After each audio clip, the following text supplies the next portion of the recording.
The Crocodile's Lullaby.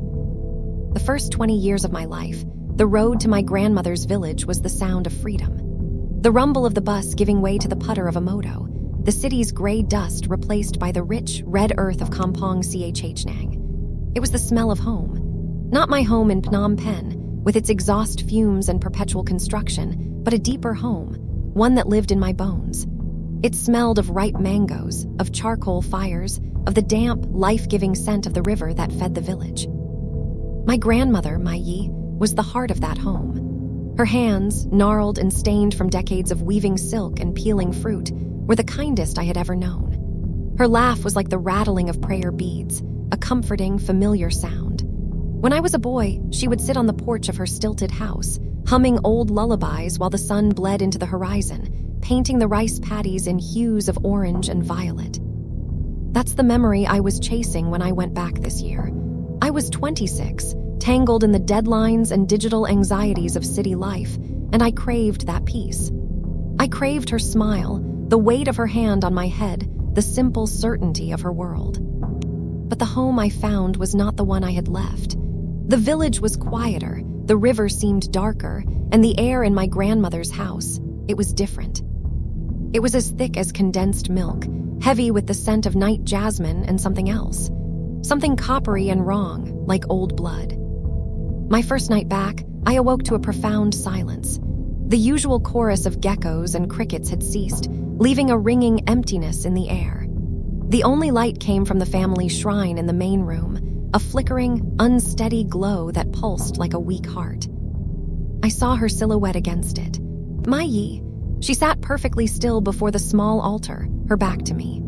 The flickering candlelight cast a monstrous shadow that danced and stretched on the woven bamboo walls, making the familiar space feel alien and threatening. Her frail fingers, usually busy with weaving or prayer beads, were not idle.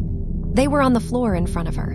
Methodically, slowly, she was tracing strange, jagged symbols into a small pool of dark liquid that had spilled on the polished teakwood.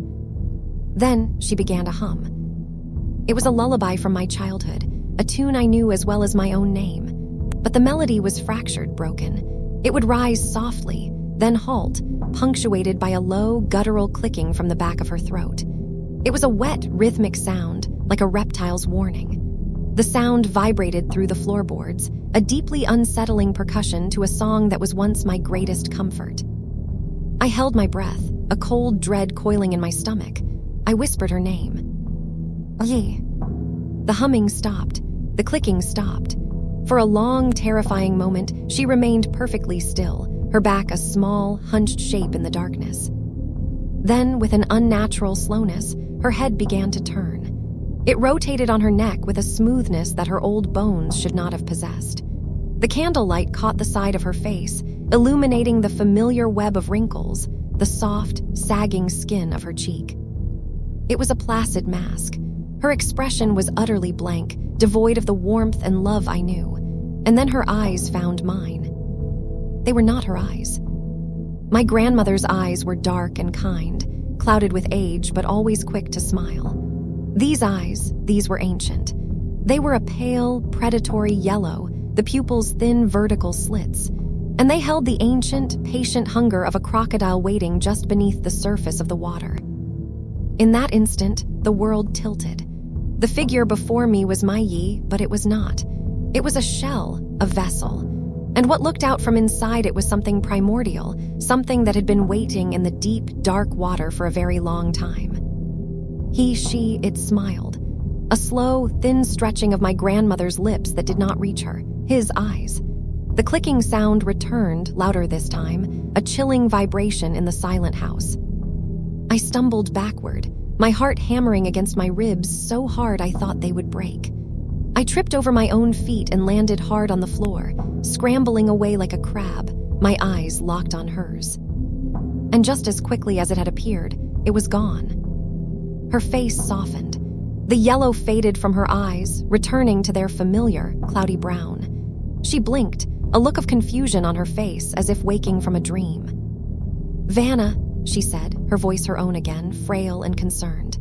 "Own, my boy, what are you doing on the floor? Did you have a bad dream?" She started to get up, her joints creaking in the way I remembered. But I couldn't move. I could only stare at the small, dark pool on the floor where she had been tracing those symbols. In the flickering light, I could see it was not water or tea. It was thick, and it was the source of that coppery smell. It was blood. The next morning, the sun felt like a liar. It streamed through the windows, illuminating dust motes dancing in the air, making the house look exactly as it always had. My Yi was in the kitchen, humming that same lullaby, but this time it was whole, sweet, and comforting. She was making my favorite breakfast, bobber, the rice porridge simmering with ginger and chicken. The smell was supposed to make me feel safe. It only made my stomach churn. I tried to tell myself I had imagined it. A nightmare, a waking dream brought on by the stress of the city and the unfamiliar quiet of the village. But I couldn't forget the clicking sound, or those eyes. "Yi," I said, my voice hoarse. I watched her hands as she stirred the pot. They were her hands again, old, gentle. Were you up late last night?" She turned and smiled, and for a second my heart seized, but her eyes were her own. "No, Khan Prao, an old woman like me needs her sleep. Why do you ask? You look pale." She scooped a bowl of porridge and set it before me. I looked down at the steaming white liquid, and all I could see was the dark, viscous pool from the night before. I pushed the bowl away, muttering that I wasn't hungry. Her smile faltered. A flicker of something crossed her face. Not anger, not sadness. It was something else, a kind of assessing stillness. "You must eat," she said, her voice losing its gentle edge, becoming flat, insistent. "The river gives us life. It is rude to refuse its gifts." The river? She mentioned the river constantly now. It was woven into every conversation. The fish from the river were sweeter this season. The rains would come from the river soon. The river was watching. Later that day, I saw her down by the water's edge.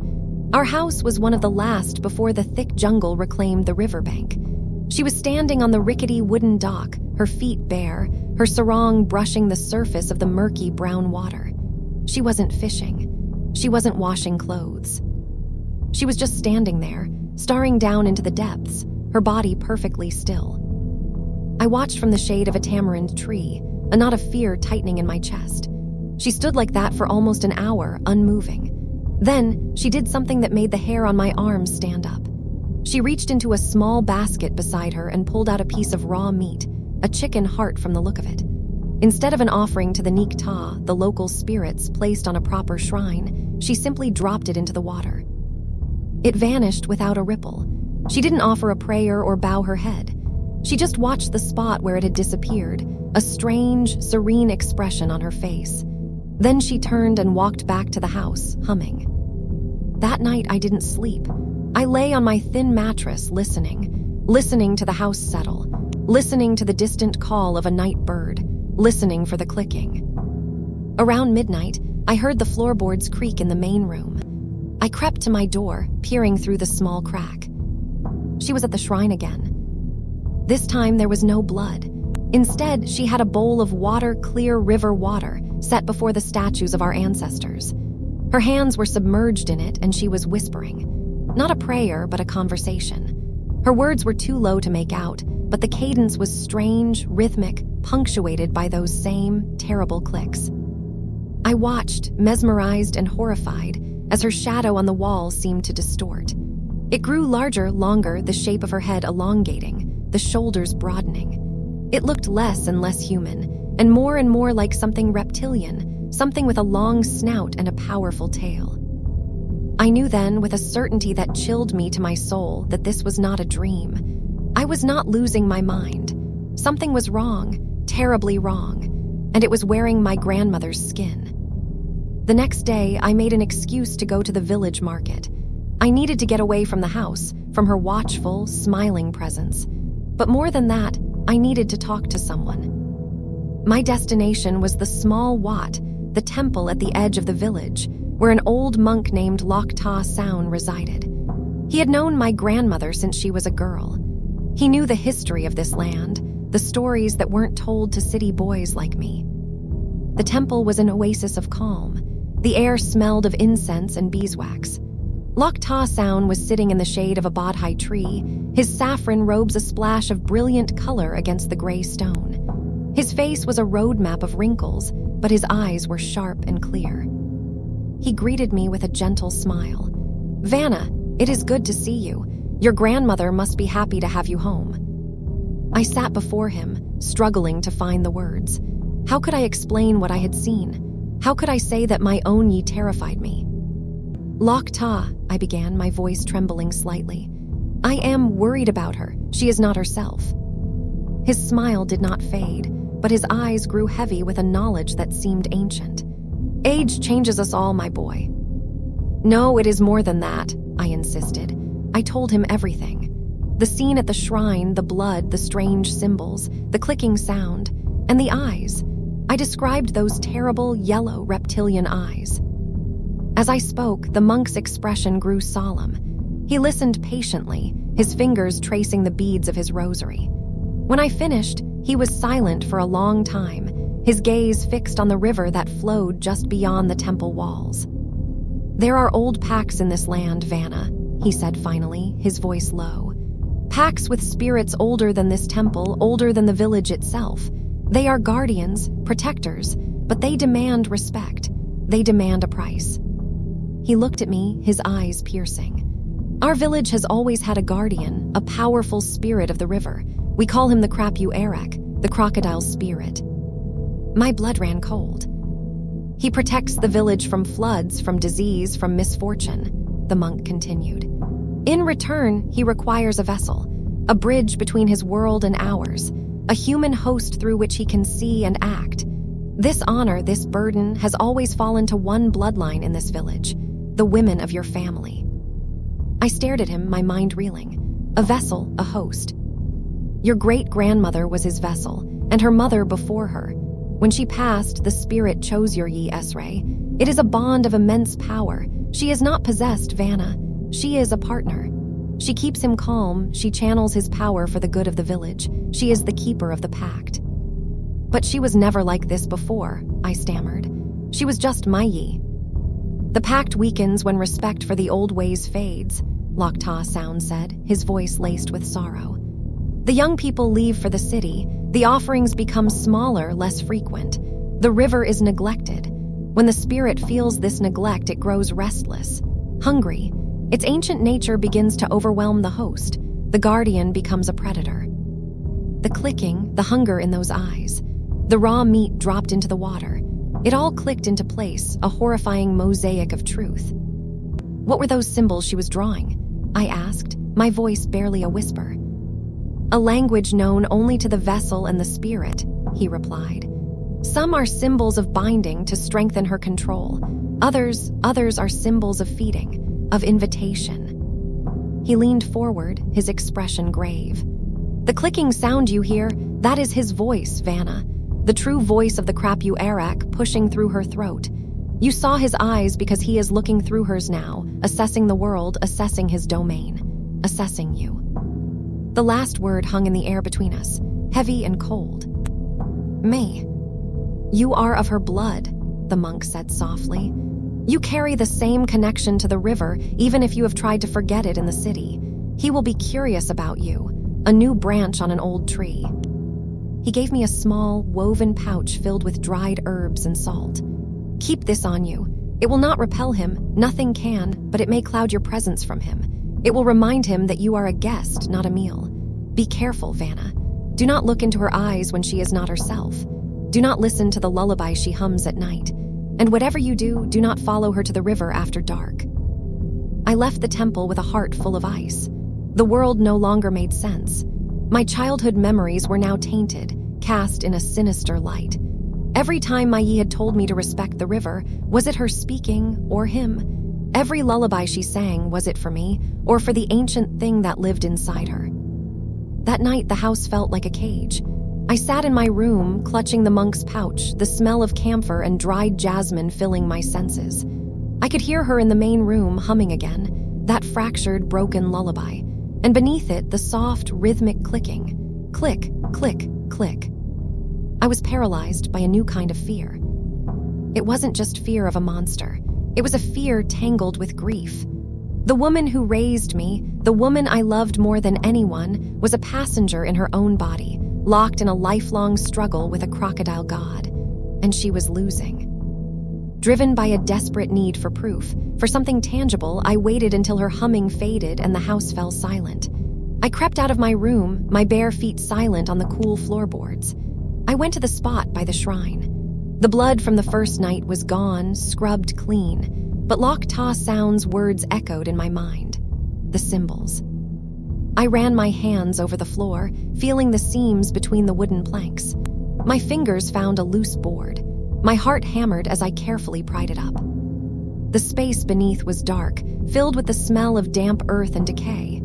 I shone the weak light from my phone into the hole, and I saw them. Carved into the underside of the floorboards, into the very foundation of the house, were hundreds of them. Jagged, spiraling symbols, just like the ones she had traced in blood.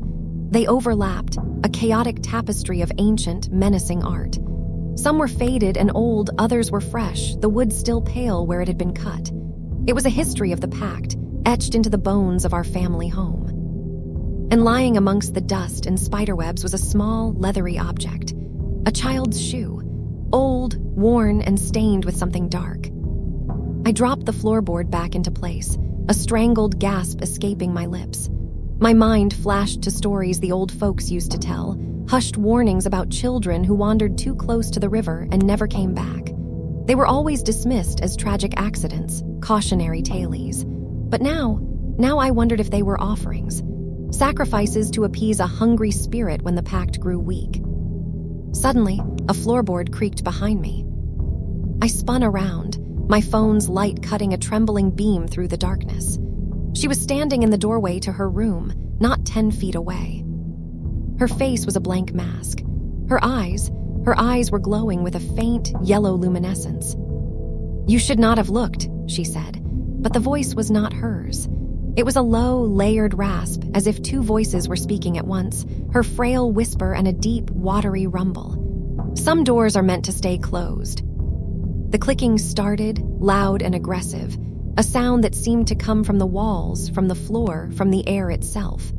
It was the sound of 100 giant insects, of bones snapping, of a predator's jaws. "He is disappointed," the layered voice continued as she took a slow step towards me.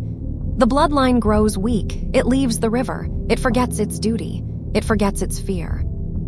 I scrambled backward, holding the monk's pouch in front of me like a shield. "Ye, please, it's me, it's Vanna." Her head tilted, a slow, unnatural gesture. "The little fish from the city," the voice rumbled, a flicker of something like amusement in its tone. "You smell of machines and poisoned air, but the river is still in your blood. I can taste it." She took another step.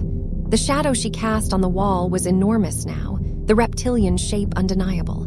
The air grew thick and cold, smelling of mud and the bottom of the river. "The pact must be renewed," she hissed, the words slithering from her mouth. "The vessel is old, it is failing. A new one will be needed soon, stronger, younger." My mind screamed. He wasn't just looking at me, he was assessing me. Lokta Sound was right. He saw me as a replacement, a new home. Panic, pure and absolute, took over. I turned and fled. I ran out the door, down the stilts of the house, and into the oppressive darkness of the night. I didn't know where I was going. I just ran, the sound of that guttural clicking and a soft, mocking hum of a lullaby chasing me through the sleeping village. I didn't stop until I reached the temple gates. I spent the rest of the night huddled on the steps of the Wat, shivering, clutching the herbal pouch, listening to the sounds of the jungle and imagining yellow eyes in every shadow. I left at dawn. I didn't go back to the house. I couldn't. I paid a villager an exorbitant amount of money to drive me to the nearest town where I could catch a bus back to Phnom Penh. I left everything behind. My clothes, my bag, my childhood. As we drove away, I looked back at the village. I could see my grandmother's house, perched by the river. A small figure was standing on the dock, watching the road. Even from that distance, I felt her, his gaze on me. I am back in my apartment now. The sounds of the city, the traffic, the construction, they should be comforting. They are not. They are a thin veil over a terrifying silence. It has been a month, but the river followed me home. I live on the 12th floor, but sometimes, late at night, I can smell it. That scent of damp earth and murky water. I see strange, jagged patterns in the condensation on my windows. I've started having nightmares. I'm standing on the dock of my grandmother's house, and the river is rising. The water is not brown, but black and thick like blood. And from the depths, two enormous yellow eyes rise to meet mine, filled with a patient, possessive hunger. But the worst part, the part that is making me lose my mind, is the clicking. Sometimes, when the apartment is quiet and I am alone, I hear it. It's faint, almost imperceptible. A low, wet, clicking sound from the back of my own throat. And I've started humming. I don't even realize I'm doing it. A fractured, broken lullaby from my childhood. I bought a fish tank last week. I don't know why, I just felt I needed it. I sit and watch the fish swim for hours. And sometimes, when I look at my reflection in the glass just for a second, I see it. A flash of yellow in my eyes, a flicker of something ancient looking out. The pact must be renewed. The vessel is old. I don't know if my grandmother is still alive, or if she is just a shell now, walking the banks of the river. I don't know what will happen to the village now that I have fled. But I think the Krapu Arak is patient. He has waited for centuries. He can wait a little longer. He knows that all rivers eventually return to the sea, and he knows that all bloodlines eventually return to their source. So I am telling you this story as a warning. Be careful of the old places. Be careful of the deep water. And be careful of the promises your ancestors made in your name. Because some debts are passed down in the blood. And the old guardians, they always come to collect.